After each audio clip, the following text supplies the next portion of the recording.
जय श्री कृष्णा। स्वागत है आपका सारथी त्रिशला के साथ। कैसे हैं आप लोग, कैसे हैं घर में सब, ज़रूर बताइएगा। आज मैं आपको जिस चीज़ का उपाय बताने जा रही हूँ उस चीज़ का हम बहुत सारा प्रयोग अपनी ज़िंदगी में करते रहते हैं और ये हमारे लिए बहुत ज़्यादा यूज़फुल चीज़ें हैं। लड़कियों का तो इसके बिना गुजारा ही नहीं है। वैसे तो किसी का भी इसके बिना गुजारा नहीं है, लेकिन फिर भी लड़कियों के लिए ये विशेष लाभप्रद रहता है। और ये चीज़ क्या है, पहेली नहीं बुझाऊंगी, सीधा सीधा बताऊंगी। ये चीज़ है शीशा। शीशा कितना नाजुक होता है ना, ठीक रिश्तों की तरह। जिंदगी भर आप उसे साफ करते रहिए कि उसके अंदर कोई दाग ना पड़ जाए, कोई धब्बा ना आ जाए, जैसे कि रिश्ते के अंदर हम रखते हैं। हमेशा उसे साफ रखते हैं, हमेशा उसे पवित्र रखने की कोशिश करते हैं ताकि उसमें भी कोई धब्बा ना आ जाए। शीशा अगर ज़रा सा चटक जाए तो वो धीरे धीरे करके चूर हो जाता है। ठीक रिश्ते भी उसी तरह होते हैं। ज़रा सी दरार आ जाए, किसी बात की गलतफहमी आ जाए, कोई ईगो बड़ी हो जाए, कोई नाराज़गी आ जाए तो वो रिश्ता टूट जाया करता है। शीशे की तरह नाजुक रिश्ते हमारी ज़िंदगी में बहुत अहमियत रखते हैं, पर इनकी संभाल, इनको देखभाल एक शीशे से भी ज़्यादा हल्के हाथ से करनी पड़ती है। बहुत केयर करनी पड़ती है, तभी ये संभल पाते हैं। पर फिर भी कहीं ना कहीं ये अगर टूट जाए ठीक शीशे की तरह तो फिर छूने पर दर्द देते हैं, अंदर तक काट दिया करते हैं। जैसे शीशा अगर वो टूट जाए तो वो शरीर को काट दे, इतना पैना, तीखा और नुकीला हो जाता है। रिश्ते भी वैसे ही होते हैं।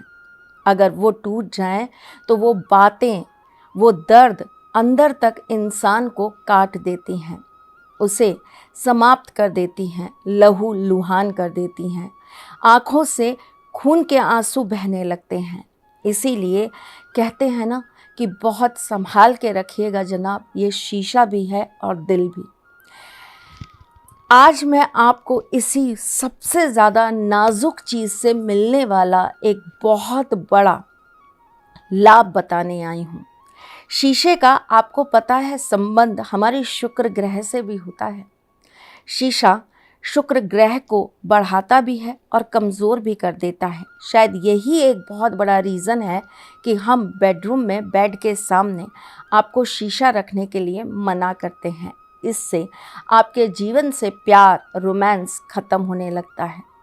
ज्योतिष और वास्तु शास्त्र कभी भी आपको बिना किसी तर्क, बिना किसी महत्वपूर्ण एक इम्पॉर्टेंट लॉजिक के बिना कभी आपको कुछ नहीं सिखाएगा।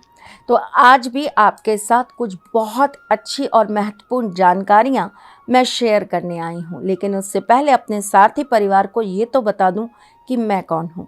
मैं आपके एस्ट्रोलॉजर हूँ, वास्तुशास्त्री हूँ, चेहरा भी पढ़ती हूँ, आवाज़ भी पढ़ती हूँ और हाथों की लकीरें भी पढ़ लेती हूँ। चूँकि आपकी सारथी हूँ इसीलिए आपको जीवन का सार देने चली आई हूँ।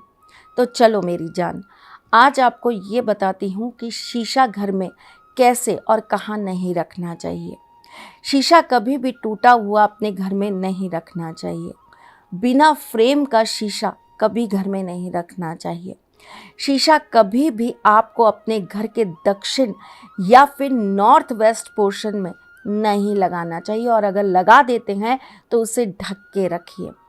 शीशे को हमेशा आपको ऐसी जगह पर ज़रूर लगाना चाहिए जहाँ से आपको चीज़ें दुगनी करनी हो। जैसे कि शीशा हमेशा अपने मंदिर में एक ज़रूर लगा के रखिए ताकि भगवान का आशीर्वाद, उनका ऑरा और ज़्यादा बढ़ता चला जाए। शीशा आप अपनी तिजोरी में ज़रूर लगा कर रखिए ताकि आपका धन वैभव ज़रूर बढ़ता चला जाए। शीशे को आप अपने पर्स में ज़रूर रखिए ताकि आपका सौंदर्य हमेशा बढ़ता रहे, आपका यश बढ़ता रहे, आपकी कीर्ति बढ़ती रहे, आपका मान, आपका सम्मान बढ़ता रहे। शीशा केवल सौंदर्य को नहीं दिखाता, शीशा हमारे जीवन की बहुत सारी चीज़ों को हमारे सामने लाता है। हम बहुत सारे ऐसे उपाय आपको बताते हैं जिसमें हम आपको शीशे के बर्तन को यूज़ करना ही इम्पॉर्टेंट बोलते हैं। जैसे कि नमक को हम हमेशा शीशे के पात्र में रखवाते हैं, हम फिटकरी भी हमेशा शीशे के बर्तन में रखवाने के आपको उपाय बताते हैं। इसी प्रकार अगर आप शीशे की बोतल में पानी पीते हैं तो ऐसा करने से आपके अंदर ऊर्जा हमेशा बनी रहती है। और अगर आप वही शीशे की बोतल थोड़ी देर सुबह सुबह सूर्य की रोशनी में रख देते हैं और फिर उसे पीते हैं तो ऐसा करने से आपके जीवन में मान, प्रतिष्ठा, यश बढ़ता ही बढ़ता है। अगर आपको अपनी कोई मनोकामना सिद्ध करनी है तो शीशे का आज का उपाय आप ज़रूर करिएगा, लेकिन उससे पहले कुछ महत्वपूर्ण चीज़ें ज़रूर जान लीजिए। अगर अचानक से आपके हाथों के बीचों बीच एक क्रॉस बनने लगा हो या आपकी हथेली के बीचों बीच बहुत सारी लकीरें आने लग गई हों तो आपको अपना हाथ छाछ से ज़रूर धोना चाहिए। ऐसा करने से आपके भाग्य में वृद्धि होने लगती है। अगर अचानक से आपको ऐसा लगे कि आपके साथ कोई ऐसी चीज़ है जो आपको बार बार महसूस हो रही है तो आपको नियमित रूप से 5 दिन अपने घर के मंदिर में चावल नीचे रखकर एक मुट्ठी चावल रख लीजिए और उसके ऊपर घी का दीपक ज़रूर जलाना चाहिए। उसके बाद इन चावलों को आपको पक्षियों को डाल देना चाहिए। आपके साथ अगर वो अच्छी शक्ति होगी तो आपको लाभ देगी और अगर बुरी शक्ति होगी तो तुरंत भग जाएगी। अगर यकायक आपको अपने बॉडी के ऊपर कुछ अलग से रंग के पैचेस दिखाई देने लगे तो आपको शनिवार के दिन अपने हाथ से सरसों के तेल का दान ज़रूर करना चाहिए।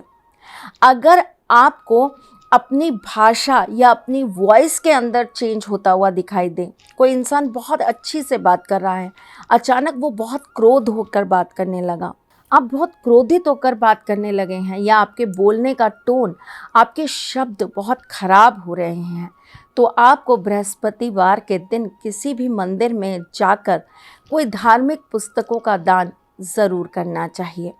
आपको सुबह सवेरे उठकर एक माला ओम नमः शिवाय की ज़रूर करनी चाहिए। चलिए जी, अब आपको बता देती हूँ शीशे का वो उपाय जिससे आपकी सर्व मनोकामना पूर्ण हो जाए। चलिए जी, समझ लीजिए क्या करना है। वैसे तो बहुत सरल है ये उपाय, लेकिन फिर भी आप अच्छी से समझकर इसे ज़रूर करिएगा।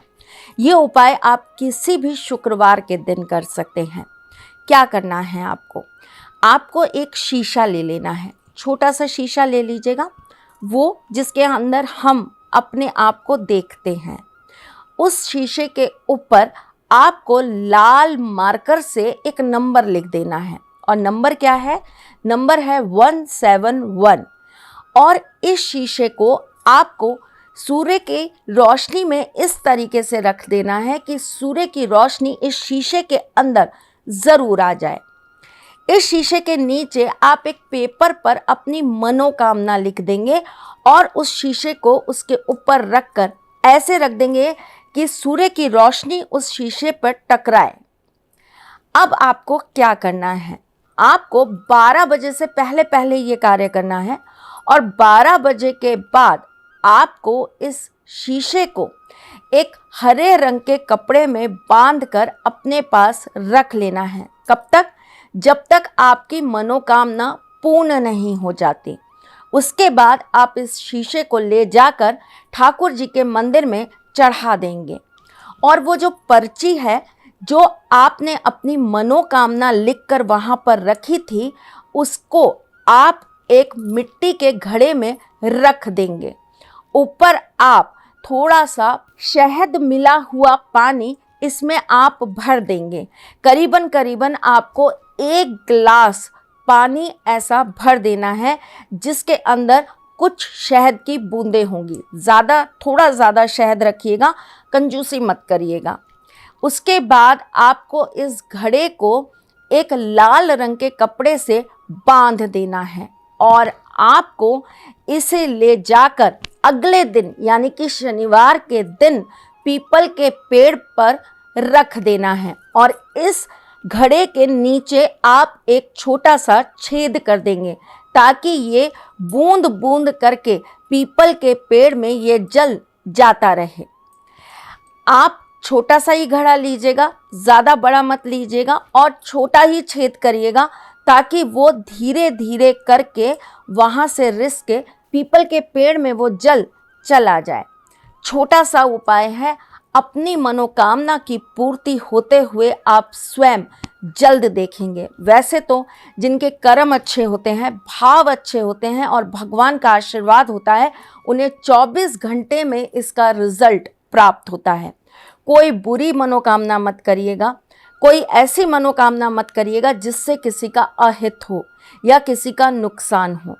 अच्छे मन से अच्छी मनोकामना करिएगा, ठाकुर जी आपका काम ज़रूर करेंगे। मैं आप सबके लिए प्रार्थना करूंगी कि आपकी हर मनोकामना सिद्ध हो जाए और फिर जल्द आऊंगी आपके साथ कुछ नया, कुछ अलग, कुछ अद्भुत लेके। तब तक के लिए मुस्कुराते रहिएगा, रिश्तों में मजबूती बना के रखिएगा, अपने सारथी के साथ यूं ही जुड़े रहिएगा, प्यार देते रहिएगा, प्यार लेते रहिएगा।